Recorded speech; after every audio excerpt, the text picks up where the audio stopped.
এবং ব্রহ্ম বৈবর্তন পুরাণে স্বয়ং ব্যাসদেব বলছিলেন রাধারানীর নামের মহিমা।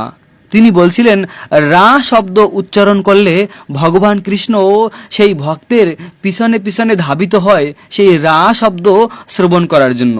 যখন কেউ একবার প্রেম সহকারে বলে রাধা, তখন কৃষ্ণ সেই ভক্তকে ব্রজের কৃষ্ণ প্রেম দান করে। প্রিয় ভক্ত, ভেবে দেখুন রাধা নামের কি মহিমা। এই রাধা নাম হলো এই জগতের সবথেকে পবিত্র রাধা কৃষ্ণ। এই দুটি নাম একসঙ্গে করে একটি মহামন্ত্র বানানো হয়েছে, আর সেই মহামন্ত্র হলো হরে কৃষ্ণ কৃষ্ণ কৃষ্ণ হরে হরে, হরে রাম রাম রাম হরে হরে। এই হরে কৃষ্ণ মহামন্ত্র জপ করলে রাধা আর কৃষ্ণ দুজনকেই প্রসন্ন করা হয়। আমরা যদি ব্রজ বৃন্দাবনের প্রেম লাভ করতে চাই, তাহলে এই হরে কৃষ্ণ মহামন্ত্র আমাদের